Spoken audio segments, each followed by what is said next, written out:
तो और मेरे भाई लोग क्या हालचाल है आप लोग के। तो जैसा कि आप लोग को पता है कि स्कॉलरशिप फॉर्म भरने की लास्ट डेट 31 दिसंबर तक ही थी, लेकिन उसके बाद भी फॉर्म भरा जा रहा है। वेबसाइट चल रही है, काफी बढ़िया स्मूथली वेबसाइट चल रही है। अगर आपने अभी तक फॉर्म नहीं भरा है तो जल्दी से जल्दी अपने फॉर्म को फिलअप करिए, फिलअप करके अपने कॉलेज में या इंस्टीट्यूट में जमा भी करिए, और साथ ही एससी और जनरल वालों के फिंगर भी लग रहे हैं तो फिंगर भी लगवाइएगा। ये बिल्कुल भी मत भूलिएगा, तभी आपका फॉर्म एक्सेप्ट होगा, तभी आपका फॉर्म समाज कल्याण अधिकारी के पास पहुंचेगा और आपकी स्कॉलरशिप आपके खाते में आएगी। तो ये थी कुछ बेसिक बातें। चलिए अब हम मेन टॉपिक की बातें कर लेते हैं, जिसके लिए आज की ये वीडियो लेकर आए हैं। तो अगर आप वीडियो पे पहली बार आए हैं तो हमारे चैनल को सब्सक्राइब करिएगा, साथ ही इस वीडियो को लाइक भी कर दीजिएगा। तो चलिए हम शुरू करते हैं। तो जैसा कि आप लोग को पता है कि 31 दिसंबर तक ही फॉर्म भरा जा रहा था, लेकिन उसके बाद भी फॉर्म भरा जा रहा है, वेबसाइट चल रही है, तो इसका मतलब कि वेबसाइट का डेट बढ़ चुका है। तो जैसा कि आप लोग देख सकते हैं कि ये समाज कल्याण की तरफ से एक 27 दिसंबर को एक नोटिस जारी की गई थी, एक लेटर जारी किया गया था। इस लेटर में और इस नोटिस में क्या कुछ है वो हम आपको दिखा रहे हैं। इन्होंने दिया हुआ है कि वित्तीय वर्ष 2024-25 में छात्रों द्वारा अपने नाम से आय प्रमाण पत्र छात्रवृत्ति आवेदन पत्र में प्रयोग किए जाने के संबंध में, यदि आप अपने स्कॉलरशिप फॉर्म में अपना स्वयं का आय प्रमाण पत्र लगाते हैं तो वह मान्य नहीं होगा। यहाँ पे इन्होंने कहा है, इसको आप पूरा पढ़ेंगे तो पता चलेगा कि यहाँ पे इन्होंने कहा है कि विभिन्न जनपदीय अधिकारियों द्वारा अवगत कराया गया है कि कतिपय डाटा के अंतर्गत छात्रों ने अपने पिता के स्थान पर स्वयं के नाम से निर्गत आय प्रमाण पत्र का प्रयोग छात्रवृत्ति के ऑनलाइन आवेदन में किया है। यानी कि अगर आपने स्कॉलरशिप फॉर्म में स्वयं के नाम से आय प्रमाण पत्र का प्रयोग किया है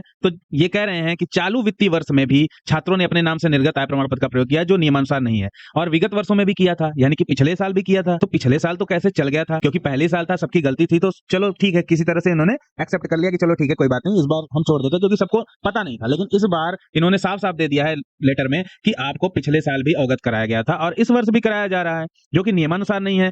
तो पिछले वर्ष तो खैर हमने भेज दिया स्कॉलरशिप, लेकिन इस बार हम कतई नहीं भेजेंगे, कहने का यही मतलब है इनके। तो आप इसको भी समझ लीजिए कि ऐसे आवेदन पत्र जिनमें छात्रों ने अपने नाम से आय प्रमाण पत्र का प्रयोग किया है, उन आवेदन पत्रों को यह कारण कि छात्र द्वारा अपने नाम से निर्गत आय प्रमाण पत्र का प्रयोग किया गया है का टंकण कराते हुए समिति के स्तर से निरस्त किया जाना है। यानी कि समिति जो है, जो स्कॉलरशिप वेलफेयर ऑफिसर जो होते हैं, स्कॉलरशिप समिति के लोग, डिस्ट्रिक्ट ऑफिसर जितने भी सारे होते हैं, उन लोगों के द्वारा छात्र द्वारा अपने नाम से निर्गत आय प्रमाण पत्र का प्रयोग किया गया है, यह रीजन दिखाते हुए रिजेक्ट कर देंगे। जब आपका फॉर्म फॉरवर्ड हो जाता है कॉलेज से तो वह जाता है समाज कल्याण अधिकारी के पास, वहां पे वो लोग यही रीजन दिखाते हुए उसको रिजेक्ट कर देंगे। इनके कहने का ये मतलब है, और इस लेटर का पूरा तात्पर्य यही है। तो इन्होंने ये भी कहा है कि ऐसे छात्रों को समय सारणी में छात्रों के स्तर से करेक्शन की अवधि में, यानी कि आपको एक मौका भी दिया जाएगा, आप अभी टेंशन ना लीजिए, आपको एक मौका हम देंगे।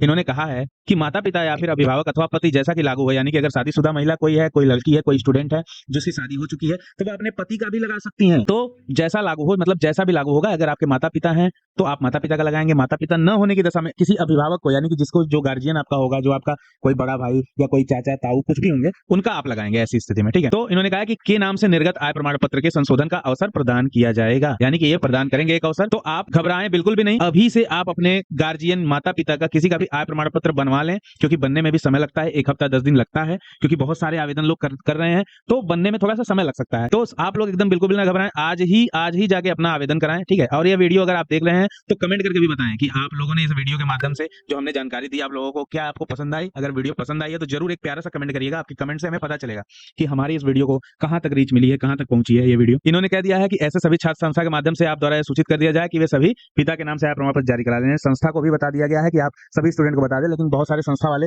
ये लेटर नहीं पाए हैं या पढ़े हैं तो उनको समझ नहीं आ रहा है कि क्या करें। लेकिन हम इस वीडियो के माध्यम से आपको बता रहे हैं कि करेक्शन की अवधि में पिता के नाम का आय प्रमाण पत्र का प्रयोग ऑनलाइन आवेदन में करें। जब करेक्शन होगा उस समय अपने पिता की, जो आप पिता या माता या फिर अभिभावक का आय प्रमाण पत्र बनाएंगे, उसको जरूर से उसमें संशोधन करके फाइनल सबमिट करेंगे, और संशोधन करने के बाद फिर से जो है अपने कॉलेज में सबमिट करेंगे। उसके बाद फिर से एक बार आपका हो सकता है फिंगर लगे, ठीक है, मे बी अभी वो आगे जाके पता चलेगा आपको।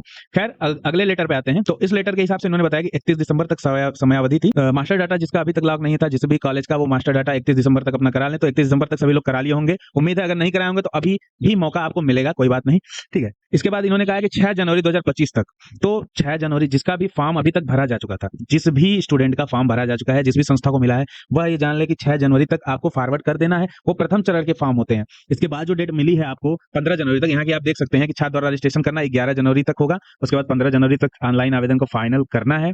जो रजिस्ट्रेशन कर लेंगे वो 15 जनवरी तक उन लोग फाइनल करके कॉलेज में जमा करेंगे। उसके बाद कॉलेज जो है वो 17 जनवरी तक फाइनल प्रिंट आउट भी आपका निकलेगा, और उसके बाद कॉलेज 23 जनवरी तक इसको फॉरवर्ड कर सकेगा। अब इसके बाद आपको एक चीज और भी दिखाना है कि अभी तक 15 जनवरी तक, यानी कि आप फॉर्म भर सकते हैं, अपने फॉर्म को जमा कर सकते हैं, लेकिन इसके अलावा जो एससी के स्टूडेंट हैं, यानी कि जो एससी एसटी वाले स्टूडेंट हैं, अनुसूचित जाति के स्टूडेंट हैं, और भी ज्यादा समय दिया गया उनको फॉर्म भरने के लिए। तो उनको फॉर्म भरने के लिए समय दिया गया है 28 मार्च 2025 तक। जी हाँ, और ये बहुत ही अच्छी बात है कि अभी आपके पास बहुत ज्यादा समय है। तो आप 28 मार्च तक अपना फॉर्म भर सकते हैं, 31 मार्च तक जमा कर सकते हैं अपने कॉलेज में। आपका फॉर्म को फॉरवर्ड करने की अंतिम तिथि जो है वो 16 अप्रैल तक मानी गई है, यानी कि 16 अप्रैल तक भी आप अपने फॉर्म को भर सकते हैं, लेकिन इतना ज्यादा समय मत लगाइएगा। मेरे हिसाब से आपको अभी अपना फॉर्म भर लेना चाहिए, अगर क्योंकि बीटीसी का भी फॉर्म स्टार्ट हो चुका है, काउंसलिंग स्टार्ट हो चुकी है एडमिशन के लिए। तो अगर आप बीटीसी में एडमिशन ले रहे हैं, अगर आज ही ले रहे हैं, तो अपने संस्था में आज ही लेकर अपना जो है स्कॉलरशिप फॉर्म कंप्लीट करके अपने संस्था में तत्काल जाकर अपने फॉर्म को जमा कर दीजिए। इसके अलावा अगर आपको थोड़ा सा समय लगेगा, क्योंकि काउंसलिंग प्रक्रिया थोड़ी सी लंबी है, तो अगर ज्यादा समय लगेगा उस दशा में एससी एसटी के लिए तो फायदा है कि चलो आपको 28 मार्च तक का समय मिला है, लेकिन अदर कैंडिडेट्स जैसे जनरल माइनॉरिटी, ओबीसी, इन लोगों को ज्यादा समय नहीं दिया गया है। इन लोगों के लिए सिर्फ और सिर्फ 15 जनवरी तक का ही समय है। तो आप लोग जैसे भी हो 10 जनवरी तक अपना कोई भी काउंसलिंग का प्रक्रिया हो उसे पूरे करके जल्दी जल्दी स्कॉलरशिप फॉर्म भरें, या जिस कॉलेज में लेना है वहां पहले से बात करके रखिए। आप जाके वहां पे बोल दीजिए कि मेरा एडमिशन अगर आपके यहाँ ही हो रहा है तो मैं फॉर्म पहले ही भर के जमा कर देता हूं, आप फॉर्म को जो है काउंसलिंग बाद में कर लीजिएगा जब अपने समय पे होगा, लेकिन उसके पहले मेरा फॉर्म फॉरवर्ड कर दीजिए, क्योंकि इससे क्या होगा कि मुझे स्कॉलरशिप भी मिल जाएगी समय के साथ और मेरा एडमिशन भी प्रोसेस भी सक्सेसफुल हो जाएगा। तो ये थी कुछ आज की वीडियो में, ये सारी टॉपिक पे हमने कवर किया, सारी बातें आपको बताना था, बहुत इंपॉर्टेंट बातें थी। इसके अलावा अगर और भी कोई अपडेट आता है स्कॉलरशिप से रिलेटेड तो हम इसी चैनल पे वीडियो के माध्यम से आपको बताएंगे, लेकिन उसके लिए आपको हमारा चैनल सब्सक्राइब करना होगा। तो चैनल को सब्सक्राइब करिए, साथ ही बेल आइकन को भी दबा लीजिएगा, और भी आने वाली कोई भी अपडेट्स रहेगी, इंपॉर्टेंट अपडेट्स रहेगी, वो इसी चैनल पर दिया जाएगा। इसके अलावा हमारा एक व्हाट्सएप चैनल भी है, व्हाट्सएप चैनल का लिंक हमारे डिस्क्रिप्शन में है, तो आप वहां से जाके हमारे व्हाट्सएप चैनल को भी ज्वाइन कर लीजिए। तो आज की इस वीडियो में बस इतना ही था, मिलते हैं अगली वीडियो में, तब तक के लिए बाय बाय।